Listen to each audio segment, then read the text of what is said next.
नमस्ते, अभिवादन आपका इनोसेंट इन्वेस्टर के इस नए वीडियो में बाजार की बात करेंगे। 16,200 पे क्लोजिंग हुई, ऑसम क्लोजिंग है, मज़ा आया। बैंक निफ्टी ने लीडरशिप दिखाई। एचडीएफसी बैंक जो कि बड़े बाबू हैं स्टॉक मार्केट के, उन्होंने बोला कि हम आज ऊपर जाना चाहते हैं।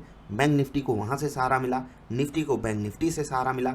निफ्टी बैंक ने अपने बड़े भाई से कहा चलो भाई ऊपर चलते हैं, और निफ्टी ने अंततः बात मानी। कमाल की क्लोजिंग हुई है निफ्टी बैंक की। निफ्टी की भी क्लोजिंग कमाल की है। एफआईआई से भी हमको चीज़ें पॉजिटिव ही मिली हैं, संकेत भी बेहद पॉजिटिव हैं। आगे बढ़ेंगे, कुछ डेटा आपको एक्सप्लेन करेंगे। देखिए, लेवल्स की अहमियत क्या होती है, बार बार मैं आपको समझाता हूँ, इस पे आपको ज़रूर फोकस करना है। कल आपको ये लेवल बताया गया था, और जब भी आपको लेवल बताया जाता है वहाँ पर आपको हमेशा एक बात कही जाती है कि हम रोज़ सही नहीं होंगे, लेकिन जिस दिन हम सही होंगे उस दिन हमको बड़ा पैसा बनाना है। अगर मार्केट की मेहरबानी रही तो बड़ा पैसा बनेगा, बस हमको सही हो जाना है। ठीक है, बैक टेस्टिंग आपको करनी है। मैं जो आपको लेवल्स देता हूँ उनकी अहमियत कितनी है और वो लेवल्स आपकी मदद कितनी कर सकते हैं। ठीक है, यहाँ पर बाजार यहीं से क्यों रिवर्स की, ये लेवल इंपॉर्टेंट क्यों था, आप कल की बाजार वाली वीडियो देखोगे तो आपको बात समझ में आएगी। ठीक है, आगे बढ़ते हैं। ये कहानी सिर्फ निफ्टी की नहीं, बैंक निफ्टी में भी आप जा करके चेक कर सकते हो। एकदम एग्जैक्टली रेजिस्टेंस पे खुलती है बैंक निफ्टी, वहाँ से उसको गिरना पड़ा, एक लेवल तोड़ करके नीचे गई। देखिए ये लेवल की इंपॉर्टेंस क्या है, बाजार इसको तोड़ नहीं पा रही थी। एक बार तोड़ी फिर से आ गई नीचे, लेकिन फिर अगली बार जब तोड़ी तो धूम धड़ाका हो गया और फिर कमाल के लेवल पे जा करके क्लोज हुई। निफ्टी की क्लोजिंग मैंने अच्छी इसलिए बोली थी क्योंकि ये जो इंपॉर्टेंट रेजिस्टेंस लेवल था इसके ऊपर बाजार क्लोज की थी। ठीक है, तो टेक्निकली निफ्टी मजबूत थी और ओपनिंग के संकेत भी अभी बहुत पॉजिटिव आ रहे हैं। 100 पॉइंट के आसपास की तेज़ी हमको खुलने के दौरान देखने को मिल सकती है, जो कि बढ़िया है, बहुत बढ़िया है। खुद का सेटअप बना लीजिए, लेवल्स के हिसाब से ट्रेड करना सीख लीजिए, उसके अलावा कोई चारा नहीं है। मार्केट किस दिन आपके ऊपर मेहरबान हो जाए आपको पता नहीं है, बस उसके लिए आपको तैयारी रोज़ करके बैठी रहनी होती है। ठीक है, एफआईआई डीआईएच का डेटा ये डिस्कस करना ज़रूरी है क्योंकि आज एफआईआई ने घुटने टेके हैं। ठीक है, सिर्फ 1500-1600 करोड़ की बिकवाली, लेकिन उनके सामने डबल खरीदारी। जी हाँ, 3000 करोड़ की खरीदारी की है डीआईआई ने और काफ़ी सपोर्ट मिला इसी खरीदारी से। खासकर एचडीएफसी बैंक ने जिस तरीके की लीडरशिप दिखाई ना, एक लीडर की क्वालिटी जिस तरीके से एचडीएफसी बैंक ने आज निभाई है, या फिर यूँ कहें कि दिखाई है, वो ऑसम लेवल की है। मज़ा आया देख करके। कल के इंट्राडे स्टॉक्स आपको मैं बता दे रहा हूँ, नोट कर लीजिए। इंट्राडे परफॉर्मेंस कल वाली और आज वाली दोनों अपडेटेड है, टेलीग्राम पे जुड़ जाइए, इनोसेंट इन्वेस्टर सर्च कर लीजिए। ये जो मैं आपको स्टॉक्स देता हूँ इनमें आप डबल आई ट्रेडर सेटअप पे ट्रेड करते हो। अगर आपने सेटअप नहीं लिया है तो आप खुद का सेटअप कैसे बना सकते हो, वो भी वीडियो चैनल पर अपडेटेड है। वीडियो जाकर के देख लीजिए, व्हाट इज ट्रेडिंग सेटअप, और बना लीजिए, काफ़ी हेल्प होगी आपकी। टेक महिंद्रा 1100 पहुंचने तक रूम है, वहां तक हमको टारगेट मिल जाएगा। बड़ा मोमेंटम आ सकता है, अगर कल निफ्टी में आया तो ये भी स्टॉक्स भागेंगे जो मैं आपको दे रहा हूँ। एसबीआई कार्ड बहुत ही ऑसम लेवल पे खड़ा है, 755 के ऊपर मैं यहाँ पर बुलिश हूँ, और ये स्टॉक अभी सही लेवल पे क्लोजिंग दे करके गया है। उम्मीद इससे बहुत है, अगर उम्मीद पूरी करता है तो मज़ा बहुत आएगा। 755 के नीचे सेल साइड का ट्रेड, या फिर ये बड़ा गैप अप कर दिया हो। आइसर मोटर्स बहुत बढ़िया ट्रेड देगा, इधर साइड का ट्रेड आपको यहाँ पर मिलेगा, ध्यान रखिएगा। बीपीसीएल कमाल की कैंडल बनाया है, आज कई सारे स्टॉक्स ने ऐसी ही कैंडल बनाई है, लेकिन बीपीसीएल से उम्मीद ज़्यादा है क्योंकि बहुत इंपॉर्टेंट क्रूशियल लेवल पे आकर के खड़ा है। रिजल्ट के बाद भयंकर तरीके से स्टॉक फिसला था और उसके बाद मैंने आपको एक वीडियो भी दी, आई होप आपने वो वीडियो देखी है। अगर आप बीपीसीएल का स्टॉक होल्ड करते हो वो वीडियो आपके लिए मस्ट वॉच है, क्योंकि वहाँ पर रिजल्ट का डिस्कशन तो हुआ ही है, उसके अलावा भी बहुत सारी बातें मैंने आपसे डिस्कस की हैं। बीपीसीएल से याद आया, एक स्टॉक के बारे में हमने डिस्कशन किया था, आईडीबीआई बैंक के बारे में। ठीक है, मनी कंट्रोल रिसर्च टीम ने भी इस पर रिसर्च करी और काफ़ी कमाल की रिसर्च रिपोर्ट उन्होंने पेश की है।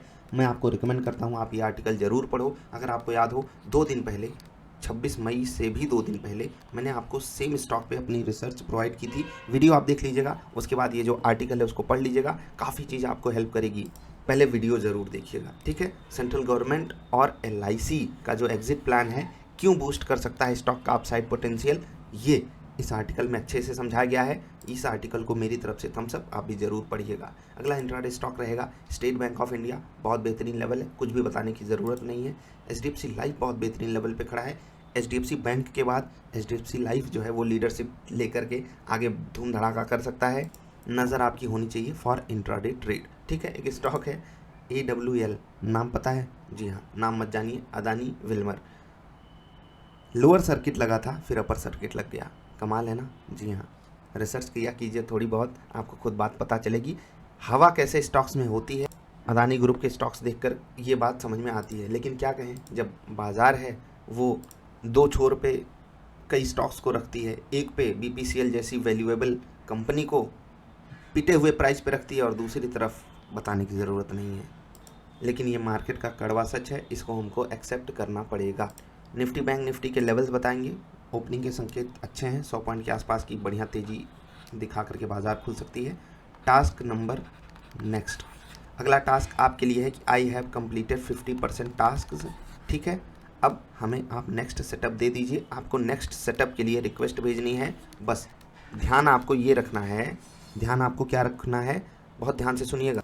जो भी आपने टास्क का ईमेल किया है ना 1 2 3 और अभी तक के जितने भी टास्क हैं, उनको आपको डेट के साथ टाइम भी लिख करके भेजना है। ठीक है, ये वाला टास्क, इसको आप मतलब एक नॉर्मल टास्क मानिएगा, इंक्लूड नहीं होगा उसमें। लेकिन कल शाम 6:30 बजे तक आपको ये ईमेल भेजना है कि I am ready for the next setup. ठीक है, चलिए आगे बढ़ते हैं। कुछ बातें ध्यान देने वाली हैं। एक बेसिक सेटअप आपको प्रोवाइड किया जा चुका है, उसके बाद ये सेकंड सेटअप आपको प्रोवाइड किया जाएगा। एक और चीज़ ध्यान देने वाली ये है कि जो भी लोग मिस हो गए हैं, मैं उनसे फिर से रिक्वेस्ट करूँगा कि आपने काफ़ी मेहनत की थी। कई लोग तो बड़े बड़े टास्क करने के बाद 10 11 12 के बाद भी मिस हो गए हैं। मैं उनसे यही रिक्वेस्ट करूँगा कि अगर आप फिर से आगे लाइन में आना चाहते हो तो आप व्हाट्सएप पे रिक्वेस्ट भेज दो। हाँ, कई लोगों के साथ नाइंसाफ़ी भी हुई है, एक तरीके की उनको लेट डिलीवरी गई है मैसेजेस की। लेकिन यार जवान आदमी हो, कंप्लेन करते रहोगे तो कैसे काम चलेगा। करके दिखाओ, अपने हक के लिए लड़ाई लड़ना सीखो। ठीक है, तो आप व्हाट्सएप पे कनेक्ट कीजिएगा, आपको डिटेल्स भेज दी जाएंगी। किसी भी बंदे का कहीं से भी टास्क छूटा हो, वो आगे कंटिन्यू अगर करना चाहता है तो कर सकता है, मौका है। क्योंकि ये जो सेकंड सेटअप प्रोवाइड किया जाएगा, इसके बाद आपको नेक्स्ट जो सेटअप होंगे वो ईमेल के माध्यम से ही मिलेंगे, वीडियो के माध्यम से नहीं मिलेंगे। तो ये लास्ट मौका है, इसमें आप अप्लाई ज़रूर कीजिएगा। जो भी लोग कहीं से भी मिस किए हों, आप आ सकते हैं। जो लोग लगातार और रेगुलर मेहनत किए हैं, उन्हें निराश होने की ज़रूरत नहीं है। दोस्त, आपको ये जो आपने काम किया ना रेगुलर हो करके, इसका फल कहीं ना कहीं मिलेगा। ठीक है, जो बहानेबाजी किए हैं या फिर उतार चढ़ाव बता रहे हैं, उन्हें उसका परिणाम कहीं ना कहीं भुगतना पड़ेगा। हाँ, जिनके पास जेन्युइन रीज़न है उन्हीं के लिए ये अपॉर्चुनिटी है। बाकी जो आलस त्यागना चाहते हैं उनके लिए भी ये एक बेटर अपॉर्चुनिटी है। चलिए आगे बढ़ते हैं। सेटअप आपकी कैसे मदद कर सकते वो आप इन लेवल्स से ही समझ सकते हो। इसीलिए मैं आपको बोलता हूँ मेहनत करने की ज़रूरत तो है दोस्त। क्योंकि अगर आपको पहले से पता होता कि ये लेवल इंपॉर्टेंट है तो आप यहाँ पर बाई प्लान बनाते कि नहीं, आप यहाँ पर कॉन्ट्रा ट्रेड के बारे में सोचते कि नहीं कि बाजार इतनी गिर जाएगी, मैं यहाँ पर बाई करूँगा। मैं आपको जनरली नहीं बोलता हूँ बाजार गिर रही हो तो आप खरीदो, लेकिन आप यहाँ पर खरीदने का प्लान क्यों बनाते? जैसे ही आपको सेटअप पे ट्रेड मिलता आप क्यों ले लेते? आपको लेना पड़ता, ये आपकी मजबूरी है लेने की। क्यों? क्योंकि लेवल्स हैं आपके पास, लॉजिक है आपके पास। ट्रेड नहीं लोगे तो क्यों हो मार्केट में, पार्टिसिपेट क्यों कर रहे हो? आई होप आप समझ गए होंगे। टेलीग्राम पे लेट अपडेट हुए थे मार्केट के लेवल्स और इंट्राडे स्टॉक्स, तो मैं आपसे माफ़ी चाहता हूँ अपने टीम मेंबर्स की तरफ से। बहुत मेहनत करते हैं वो लोग, कहीं कहीं गलतियाँ हो जाती हैं, तो आपसे यही उम्मीद है कि आप उनकी गलतियों को माफ़ करते रहो। आगे से टाइमिंग का पूरा ध्यान रखा जाएगा। इंट्राडे स्टॉक्स हो गए। हाँ, निफ्टी बैंक निफ्टी के लेवल्स आपको बता देते हैं और उसके बाद आपसे विदा लेंगे। FII DIs का डेटा भी हमारे लिए पॉजिटिव है, ग्लोबल मार्केट से संकेत भी पॉजिटिव हैं, टेक्निकली हमारी क्लोजिंग भी पॉजिटिव है। ऐसी पॉजिटिविटी में एक ही चीज़ कल गड़बड़ हो सकती है, वो है फ्राइडे फियर फैक्टर। उस पर आपको फोकस करना है। अगर हम सेकेंड हाफ में गिरने लगते हैं तो लेवल्स आपके बहुत काम आएंगे। लेवल्स मैंने लिख दिए, आप नोट कर लीजिए। टास्क सबमिट करने वालों, थोड़ा सा ध्यान 2 बातों का रखिएगा। ईमेल की डेट के साथ टाइम भी आपको लिखना है जो भी आपने टास्क सबमिट किए हैं। निफ्टी और बैंक निफ्टी के लेवल्स, ये 16218 का लेवल है। ये हो गए निफ्टी के सपोर्ट लेवल्स और ये हो गए निफ्टी के सपोर्ट लेवल्स और ये हो गए निफ्टी के resistance level. Same scenario bank Nifty का भी है।